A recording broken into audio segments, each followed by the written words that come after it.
प्रेक्षक, विद्यार्थी आणि सर्व आपले पत्रकार बंधू यांचं स्वागत करतो आणि पुढील सूत्रे आपले सूत्रसंचालक सांभाळतील. धन्यवाद. धन्यवाद सर. ही एक खरी गोष्ट आहे की या देशामध्ये जर भवितव्य घडवायचं असेल, भविष्य घडवायचं असेल तर आजच्या युवकांना या विचारांना देण्याचं काम आपण जुन्या पिढीने करणं गरजेचं आहे आणि हा विचार आपण या ठिकाणी मांडलाच आपल्या स्वागतामधून. मी या पुढील या संमेलनाची पार्श्वभूमी आणि यामागची भूमिका उद्बोधित करण्यासाठी प्रास्ताविकाच्या रूपाने बोलवतो माननीय राजमोहन शेटे. आपण या ठिकाणी आपलं प्रास्ताविक नमूद करा.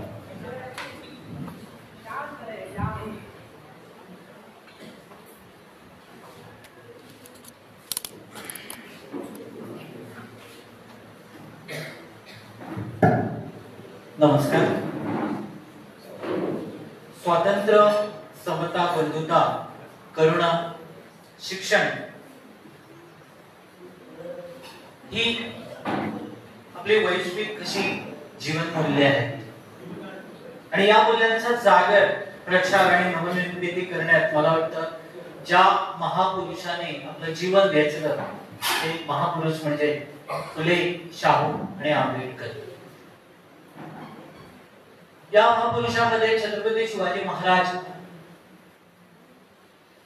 कशी एक प्रेरणा देऊन गेले आणि निश्चितच त्या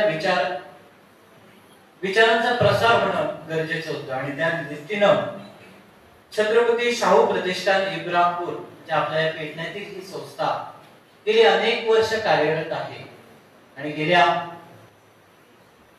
3 वर्षात विविध असे संमेलन भरवून त्यांचा विचार आणि प्रसार करण्याचं काम या संस्थेने केलं. म्हणून आजचं हे 4थं संमेलन आहे. हे संमेलन खरं तर बराच म्हणजे अगोदर होणार होतं, 7-8 महिने अगोदर होणार होतं, पण काही कारणास्तव ते पुढे गेलं आणि अगदी काय योगायोग बघा की अगदी ह्या संमेलन ज्यावेळी आम्ही निश्चित केलं होतं, मागची 3 संमेलनं होती ती जाहीर होती सगळ्यासाठी, पण हे संमेलन त्यावेळी विचार करताना आम्ही विद्यार्थी किंवा कॉलेज विद्यार्थी हाच विचार घेऊन त्यावेळी ठरवला होता. पण कालांतराने नंतर मग एक दुसरा बैठकीमध्ये विचार आला की नको आपण नंतर बघूया. पण या संमेलनाचं मला वाटतं योगायोगच होता किंवा ते तुमच्या पर्यंतच हा विचार जाणं गरजेचं होतं आणि म्हणून बरेच दिवस रखडलेलं आहे संमेलन. आदरणीय रमाकांत भाई खलपांच्या मार्गदर्शना आज इथं या सभागृहात, या कॉलेजच्या सभागृहात होत आहे. कारण हा विचार खरा अर्थानं विद्यार्थ्यांनी रुजवावा अशी आताची परिस्थिती आहे. शिक्षणाचा प्रसार व्हावा म्हणून फुलेने दिलेली योगदान किंवा फुलेने केलेलं कार्य स्मरणात ठेवणं गरजेचं होतं. समता हा बंधुता आपण राहिलं पाहिजे हा शाहूचा विचार आजच्या काळात तेवढाच महत्वाचा आहे आणि ज्या विचारधारेनं तुम्ही आम्ही या सभागृहात आहोत एक विचाराची देवाणघेवाण करतो किंवा ज्या काही उपलब्ध आहेत आणि अशा वेळी ज्यावेळी एक यानं कुणीतरी इथं व्यासपीठावर येऊन विचार करतोय किंवा कुणीतरी खाली बसून त्या विचारांचं रसग्रहण करतोय, असं सगळ्या ज्यांना आम्हाला दिलं या घटनांमधून आम्हाला जे अधिकार दिले ते बाबासाहेब आंबेडकरांचं स्मरण करणं गरजेचं. एकंदर देशामध्ये चाललेली परिस्थिती आज आपण सगळे व्हॉट्सअपच्या दुनियेमध्ये जगतोय, गुगलच्या डिक्शनरी मध्ये अडकलेलो. त्यामुळे कोणत्या गोष्टी आपल्यापर्यंत व्हॉट्सअप मधून येत आहेत किंवा फेसबुकच्या माध्यमातून या माहिती तंत्रज्ञानाच्या युगात येत आहेत त्या किती खऱ्या आहेत आणि त्या किती आपण पसरवतोय याचं भान आमच्या नव्या पिढीला नाही आहे, तुम्हा आम्हाला नाही आहे. कारण आपण वाचणं फार कमी केलेलं आहे आणि त्या दृष्टीनं ही विचारांची चळवळ झाली पाहिजे, ते विचार केले पाहिजे, त्या विचाराची देवाणघेवाण होणं गरजेचं होतं. म्हणून आजच्या या सभागृहात आम्ही जरी मोजके आहोत तरी सगळे विचारवंत आहोत, विचार करणारे आहोत. विद्यार्थ्यांबरोबर इतर शिक्षकही उपलब्ध आहेत. त्यामुळे मला वाटतं तुमच्या एकंदर या संपूर्ण कार्यक्रमात जो कार्यक्रम आम्ही आखलाय त्या कार्यक्रमातल्या विचारातनं निश्चितच तुम्ही काही निदान 10-15 जरी हा तिघांचा विचार, या तिन्ही महाभूतींचा विचार मनात रुजवण्याचा जर प्रयत्न केला तर निश्चितच जी मरगळ आपल्याला दिसते ती दूर होईल असं मला तरी वाटतंय.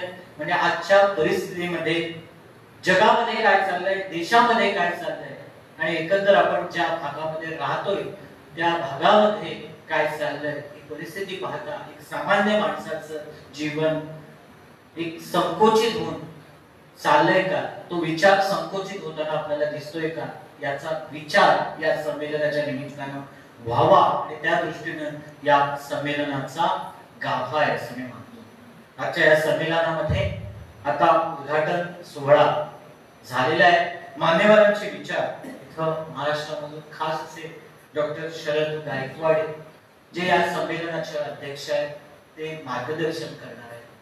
या सगळ्या महाविभूतींचे आपल्या कार्यक्रमाचे जे प्रमुख पाहुणे आहेत, तुमचे जरी या संस्थेचे चेअरमॅन आहेत तरी गोव्यामध्ये विचारवंत आणि अभ्यासज्ञ, कायद्याचा अभ्यास पासून राजकारण, समाजकारण आणि एकंदर गोव्याच्या सांस्कृतिक चळवळीमध्ये ज्यांचं भलं मोठं काम आहे आणि ही व्यक्ती भव्य दिव्य अशीच आहे आणि ती म्हणजे आदरणीय रमाकांत भाई खलप. निश्चितच ही एक प्रेरणा जशी तुम्हा सर्वांसाठी या संस्थेचं प्रमुख म्हणून आहे तशी आम्हा सर्वांना उठावे म्हणजे काही अशी चळवळ वळवळ करणाऱ्या आम्हा सारख्या नवीन सामाजिक कार्यकर्त्यांनाही आहेत आणि निश्चितच या व्यासपीठावर आजचा हा कार्यक्रम इथं राबवताना अन्विकच सरांनी दिलेलं सहकार्य फार मोलाचं आहे. त्यामुळे तुम्ही सर्वजण या संपूर्ण कार्यक्रमाचे साक्षीदार होऊ शकता. आजच्या या कार्यक्रमामध्ये या मान्यवरांचे विचार आपण ऐकणार आहेत. त्याच्यामध्ये डॉक्टर रोहिदास जाधव एक पुरोगामी विचारवंत जे पुण्यावरनं खास इथं आलेले आहेत, तेही आपल्याला विचाराचं आदान प्रदान करतील. डॉक्टर कुडाळकर जे पेडण्यामध्ये सामाजिक भावनेनं भरपूर असं त्यांचं योगदान आहे. पेडण्याच्या सांस्कृतिक चळवळीमध्ये आधीच्या दिवसात त्यांचं योगदान आम्ही वाखडण्याजोगं आहे. आज कोणतीही अडचण आम्हाला लागली आणि डॉक्टर कुडाळकरना फोन केला की मला वाटतं जीएमसी सारखा भागामध्ये आम्ही त्यांनी दिलेलं सहकार्य आम्ही विसरू शकत नाही. तेव्हा अशा या कार्यक्रमात या थोर विभूतींचा आम्ही विचार ऐकणार आहोत आणि त्याचबरोबर नंतर जो परिसंवाद होणार आहे तो युवा वर्ग व समतावादी विचारांची गरज. आणि मला वाटतं हा परिसंवाद बोलका व्हावा कारण या विचारांची गरज आहे. ते मान्यवर इथं बोलणार आहेत, मनोगत व्यक्त करणार आहेत, ज्याच्यामध्ये श्री भरत पाकर हे आहेत, प्रोफेसर आहेत ते, त्याच्यानंतर श्री अरुण नाईक, अवित पगळी संपादक आणि श्रीमती अरुणा वा हे विचार वैभव जे आहे ते आम्हाला देणार आहेत. आणि आजच्या याच्यामध्ये युवा वर्ग आणि समतावादी विचारांची खरंच गरज आहे का यावर विचार मंथन तुम्हाला करावं लागेल. ते करतीलच, पण हा विचार तुम्हाला मनामध्ये रुजवायचा आहे की खरंच गरज आहे का. यानंतर या तिन्ही विचारांचं कवी संमेलन, देशाच्या प्रति समता, बंधुता आणि मानवता हा जो विचार आहे या संमेलनातून एखाद्या विद्यार्थ्याला जरी कविता सुचली आणि त्यांना वाटली तर निश्चितच त्यांनी सादर करावी. शिक्षणामध्ये जरी एखाद्या कोणी शिक्षकांना वाटलं की आपली जर कविता इथं सादर केली तर निश्चितच हे व्यासपीठ खुलं आहे. नंतर एक खुली चर्चा आपण इथं करणार आहोत ज्याच्यामध्ये आपण संपूर्ण कार्यक्रमामध्ये आज काय शिकलो, काय कोणता विचार मनामध्ये रुजला, तो विचाराचे एक खुलं व्यासपीठ तुमच्यासाठी इथं उपलब्ध केले जाईल असा हा कार्यक्रम. आणि या कार्यक्रमाचा या विचार प्रसार पुढे नेण्याचं काम तुमचं आहे. निश्चितच छत्रपती शाहू प्रतिष्ठान पेडण्यातील आपली ही संस्था अगदी महाराष्ट्राच्या त्या बॉर्डरवर आहे, पण मांद्रेमध्ये ती पोहोचते, हरमलमध्ये ती पोहोचते, पेडण्यात ती काम करते आणि इतर गावातही जाते.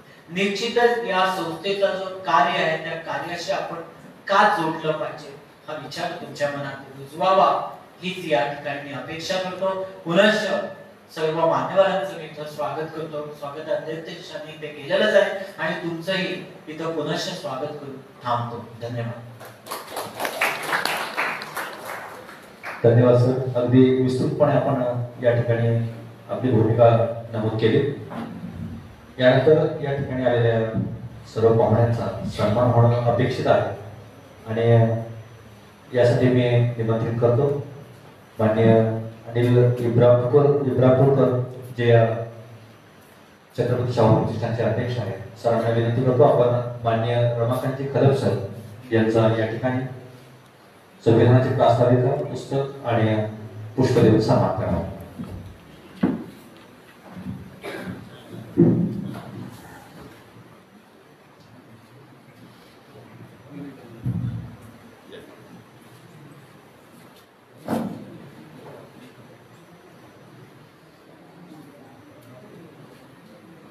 विचारांची गरज ही सर्वांनाच असते, पण विवेकी विचार हे या अशा संमेलनातून आपल्याला मिळतात आणि यासाठी युवा वर्गाला डोळ्यासमोर ठेवून आपण संमेलनात घेत आहोत.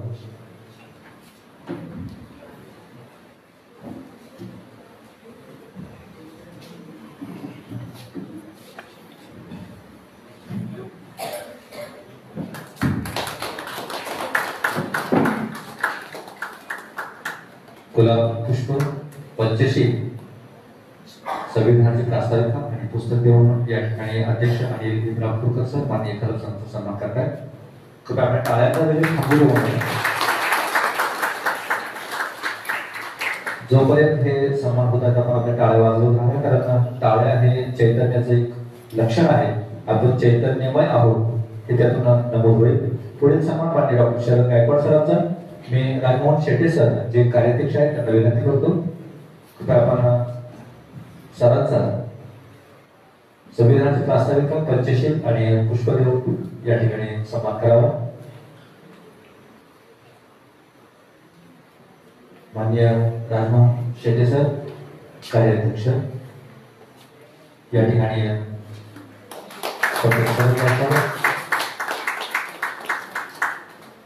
यांना सन्मानित करतात.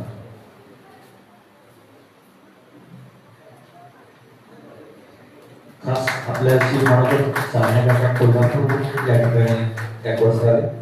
पुढील सन्मान डॉक्टर रोहिदास जाधव जे पुण्याहून आपल्यासाठी हितगुज करण्यासाठी आलेले आहेत. माननीय निवृत्ती शिरोडकर सर आपणास विनंती आहे की आपण डॉक्टर रोहिदास जाधव यांचा सन्मान करावा. इथं देखील सन्मानाचं स्वरूप हे भारतीय संविधानाची प्रास्ताविका, पंचशील आणि पुस्तक त्याचबरोबर पुष्प आहे.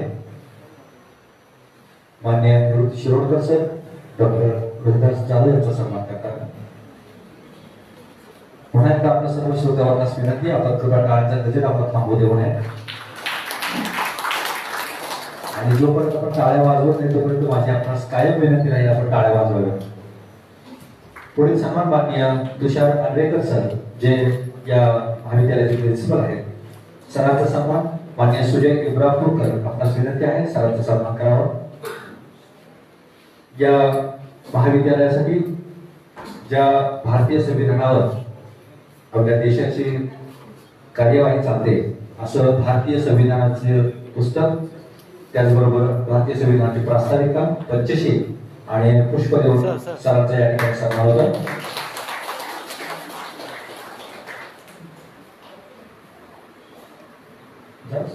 परिसर जाऊ तुम्ही पुढे. बरेच सरांनी मला मगाशी सांगितलं माझं नाव पण घ्यायचं नाही म्हणून, परंतु सरांना मी पुढे विनंती करेन. भारतीय संविधानाचं हे पुस्तक खास महाविद्यालयासाठी परिसराने हे ठेवलं होतं. भारतीय संविधानाची प्रास्ताविका आणि पुष्प पंचशील. पुढील सन्मान माननीय डॉक्टर उदय कुडाळकर सर. साईनाथ इब्रापूरकर आपणास विनंती कृपया आपण कुडाळकर सरांचा सन्मान करावा.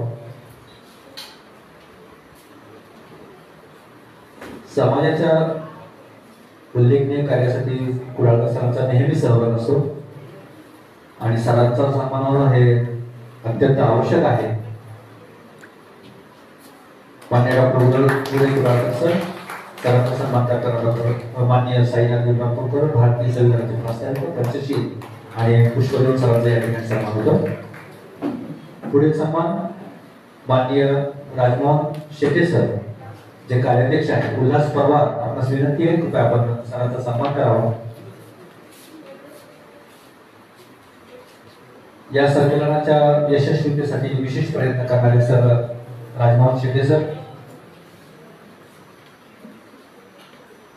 पंचशील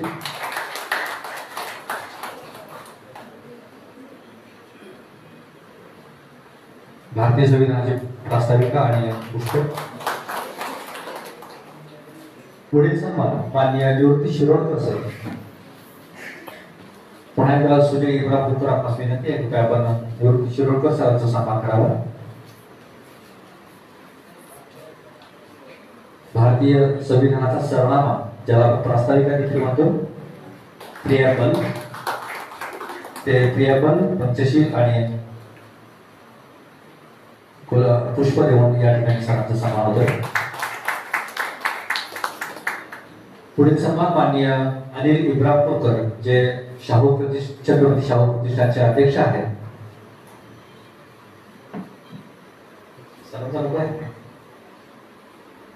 सर्व पत्रकार बंधूंच्या वतीने मी मान्य चंद्रहास सर आपणास विनंती करू आपण या ठिकाणी आपला सर्व पत्रकार बंधूंच्या वतीने सन्मान स्वीकारावा.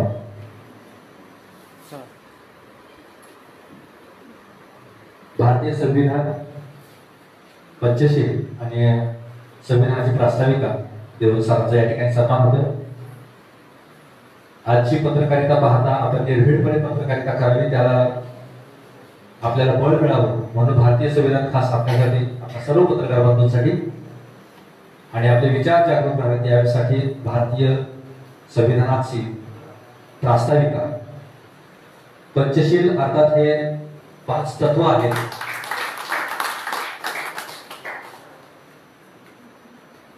आणि या 5 पंचतत्वात बांधून घेण्यासाठी आपण सर्वांना हे पंचशील दिलेलं आहे.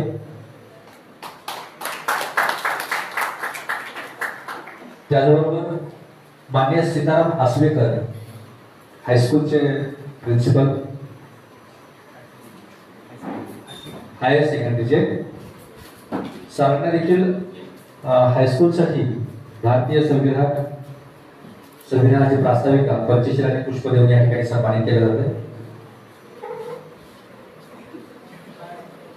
ते भारतीय संविधान सर्व शाळा कॉलेजमध्ये मुलांना पाहायला मिळावं, वाचायला मिळावं, अभ्यासायला मिळावं म्हणून परेश परवार सर यांनी खास पुण्याहून ही सर्व पुस्तकं मागवली होती. हा उल्लेख होणे या ठिकाणी अत्यंत आवश्यक आहे. त्यानंतर भारतीय संविधान आपल्याला जसं आपला हक्क देतं त्याचबरोबर आपल्याला कर्तव्याची जाणीव देखील करून देतं. आणि याचबरोबर हा सन्मान सोहळा या ठिकाणी संपन्न होतोय. सर्वांना विनंती आपण आसनस्थ व्हावं. सर्व मान्यवरांना विनंती आपण आसनस्थ व्हा आणि यापुढे या ठिकाणी या सर्व मान्यवरांची मनोगत होतील.